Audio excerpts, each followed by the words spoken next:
Et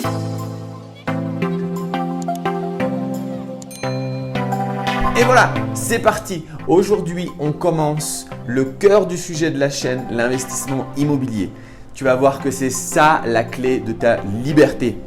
Aujourd'hui, on va voir un cas concret pour que tu voies le résultat final de ce que donne un investissement immobilier rentable. Alors surtout, reste bien jusqu'à la fin de la vidéo parce qu'à la fin, on va voir tous les chiffres précisément en détail. Mais sans plus attendre, voici l'exemple d'un bien rentable tout de suite après l'intro.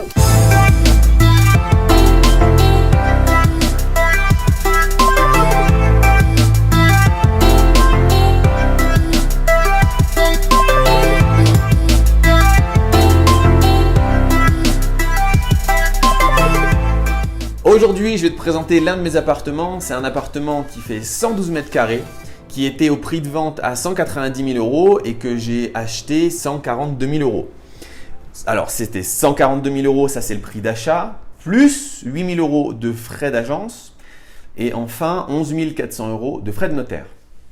Alors, j'ai tout financé par la banque, ça veut dire l'intégralité de l'achat, des frais de notaire et de l'agence, crédit. Et ensuite, il y avait pour en gros 25 000 euros de travaux à faire et ainsi qu'il fallait meubler et équiper l'appartement, il y avait pour 11 000 euros. Donc, il y avait 36 000 euros en plus que j'ai financé moi-même avec de l'argent que j'avais de côté qui ne me servait pas. C'était un choix personnel, j'aurais très bien pu faire financer l'intégralité. Mais pour cette opération-là, voilà, j'avais de l'argent de côté qui ne me servait pas, je l'ai utilisé pour ça. Alors, on va faire le tour de cet appartement en images. Tu vas voir, j'ai des photos et des vidéos. Je ne suis pas sur place actuellement, mais on va pouvoir faire le tour ensemble. C'est parti! Donc, voici l'entrée de l'appartement. Alors, il y avait tout à refaire, notamment l'électricité. Ça, c'était un gros budget. La cuisine, elle était très disco, donc il fallait changer ça. La salle de bain, pour le coup, c'était pas mal parce que la façade, là, tu vois, c'est un chauffage. C'est assez innovant, mais c'est dégueu. Ça, c'était une petite pièce, probablement là où elle mettait les machines à laver.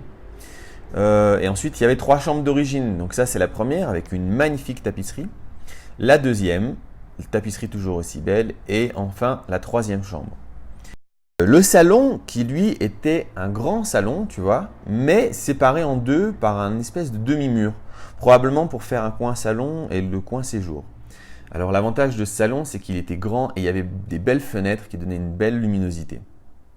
Et bien sûr, le plus important de tout, les toilettes. Que j'ai laissé comme ça. Donc voici le résultat maintenant. L'électricité entièrement changée. La cuisine, on a refait mais pas grand chose, juste le bas et le sol. Ensuite, la première chambre, elle a été entièrement meublée. La tapisserie a été changée. Deuxième chambre, pareil. Là, les fenêtres ne sont pas changées, mais elles ont été changées depuis. Troisième chambre. La salle d'eau où il y avait avant les machines à laver. Oh, dommage, il n'y a pas de jolie fille derrière le rideau. On ne sait jamais. Ça, c'est la première salle de bain du coup. Et la deuxième salle de bain, c'est là où il y avait la baignoire dégueulasse, qui est maintenant une belle salle de bain avec une belle douche et un lavabo. Bref, ça a tout été refait à neuf. Ça, c'est le salon qui a été divisé en 3 pièces. La première pièce, c'est celle-ci, un mini salon pour manger. Et ensuite, il y avait des habitants déjà, donc c'est en photo. Ça, c'est la 4e chambre qui était donc dans le grand salon que je séparais en 3 pièces. Et puis enfin, la dernière chambre, la 5e chambre, qui est ici. Pareil, là où il y avait le salon avant. Donc, des grandes chambres qui sont bien meublées, tout est neuf, tout est beau, tout est propre. Voilà, tu as vu maintenant l'appartement en finale, donc ce que ça donne. Donc, le coût total de cette opération, c'est 197 400 euros. Donc, on va arrondir à 200 000 euros. Voilà. Ces 200 000 euros, ça peut paraître beaucoup quand on ne connaît pas du tout l'investissement immobilier. Mais en fait, il faut savoir que 200 000 euros, c'est justement la moyenne d'achat du français. C'est-à-dire qu'en général, quand il achète sa résidence principale, la moyenne, c'est 200 000 euros. Donc, c'est quelque chose qui est assez accessible en réalité. Je te ferai quand même une autre vidéo sur un achat qui coûte beaucoup moins cher. Comme ça, tu peux voir que même avec un petit appartement, il y a moyen de faire du cash flow. Ok. Maintenant, cet appartement, combien il me coûte? Alors, j'ai utilisé une astuce pour que pendant 2 ans, je paye très peu de remboursement de crédit. Donc, je paye 194 euros par mois de crédit pendant 2 ans et ensuite, je passerai à 850 euros. Je suis toujours dans la période des 2 ans, donc je paye toujours 194 euros par mois de crédit. Ensuite, il y a les charges. Alors, combien ça me coûte de charges? Entre les charges de copropriété, la taxe foncière, C'est un appartement où il y a le service de ménage qui est inclus dedans, donc il y a du ménage aussi pour les parties communes. Il y a d'autres services, bref, combien moi je sors tous les mois. Alors je regarde mes notes parce que je ne connais pas par cœur. Voilà, je paye 702 € par mois de charges. Et à ça, on ajoute le crédit, j'ai dit 194 €. Donc ça fait une totalité qui me coûte par mois de 896 €. Donc tous les mois, maintenant, il me coûte 896 €. Maintenant, combien je loue les chambres? Alors tu vois qu'il y a 5 chambres, donc j'ai fait une colocation, c'est-à-dire que je loue la chambre et la personne qui loue la chambre a accès aux parties communes de l'appartement, c'est-à-dire les salles de bain, salon, cuisine. Alors je loue la chambre 550 €. Il y a 5 chambres, donc le loyer total, il est de 2750 € par mois, moins mes dépenses. Et donc si je prends mes loyers qui est de 2750, plus mes dépenses qui sont, on a dit tout à l'heure, 896 € je crois. Voilà, 896 € par mois. À la fin du mois, une fois que j'ai tout payé, il me reste 1854 € de cash flow. 1854 € de cash flow, si je ne dis pas de conneries, c'est carrément le salaire médian français. Ça veut dire que 50% de la population touche plus que ça et 50% de la population touche moins que ça. La moyenne. Avec un seul appart, j'ai réussi à créer en cash flow un salaire.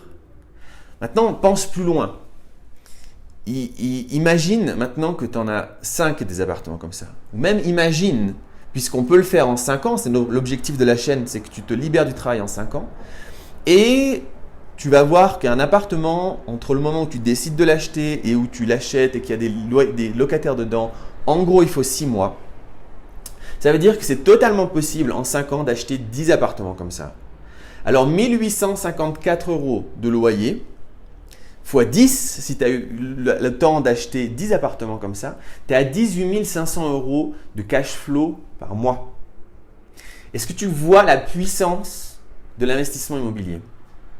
La puissance. Et encore une fois, là j'ai mis un peu de sous de ma poche, mais j'aurais très bien pu ne rien mettre du tout. Donc à partir de rien, on peut créer une rente de 1854 € par mois. Alors, on va aller même plus loin. En termes de travail, maintenant, c'est quand même important de te dire combien de temps ça a pris personnel de travail. Donc, en le moment où j'ai cherché l'appartement, j'en ai trouvé plusieurs, j'ai fait des offres, les rendez-vous à la banque, au notaire, programmer les travaux. Moi, j'ai travaillé un peu dedans parce que j'avais envie. J'aime bien le bricolage, donc j'ai fait la peinture, j'ai refait un peu la cuisine qui est pas top, on est d'accord, mais voilà, j'ai quand même bossé dedans. En gros, en tout et pour tout, j'ai mis 200 heures de mon temps dans ce projet. Au fil des mois, j'ai mis 200 heures de mon temps. Maintenant, j'aime bien penser grand et penser sur du très long terme parce que ça permet de voir les choses différemment. J'ai 35 ans aujourd'hui. Imaginons que je vais vivre encore 50 ans. Sauf si je meurs dans d'atroces souffrances pendant le réchauffement climatique, ce qui est très très probable. Mais en attendant, on va mettre ça de côté et on se dit, je vais vivre encore 50 ans. À raison de 1854 € par mois pendant les 50 prochaines années. Ça me rapporte 1 112 000 €. Ok? Sur 50 ans. 1 112 000 € Maintenant, je divise mes 200 heures de travail par 1 112 000 € et j'obtiens l'heure travaillée folle qui est de 5 562 € de l'heure. Alors pourquoi? Là, je te pose la question à toi. Pourquoi est-ce que tu te ferais chier à aller bosser pour quelqu'un pour 10 € de l'heure ou même 15, 20 € de l'heure, peu importe. Même 20 € de l'heure, quand tu peux travailler pour toi-même à raison de 5 500 € de l'heure. Ok, c'est sur du très très long terme, je suis d'accord, mais tu vois ce que je veux dire. Il faut créer des actifs. Donc voilà, aujourd'hui c'était te présenter un cas concret pour te montrer l'investissement immobilier, la puissance de l'investissement. 1854 € par mois, je pense qu'avec un chiffre comme ça, ça va te motiver à te lancer là-dedans. Et dis-toi bien qu'en 5 ans, tu peux en avoir 10, soit avoir un salaire de 18 500 € par mois. Elle est pas belle la vie? Évidemment, ça ne marche pas en claquant des doigts, sinon tout le monde le ferait. Il y a bien sûr des techniques à respecter et c'est pour ça que cette chaîne immobilière YouTube existe, c'est pour t'apprendre toutes les techniques. Alors si ce n'est pas déjà fait, abonne-toi à la chaîne et on va continuer à apprendre pour avoir ce type de résultat, que toi, tu puisses te libérer et démissionner de ton travail dans les 5 prochaines années. En attendant, éclate-toi bien, je sors faire un petit tour. Ciao!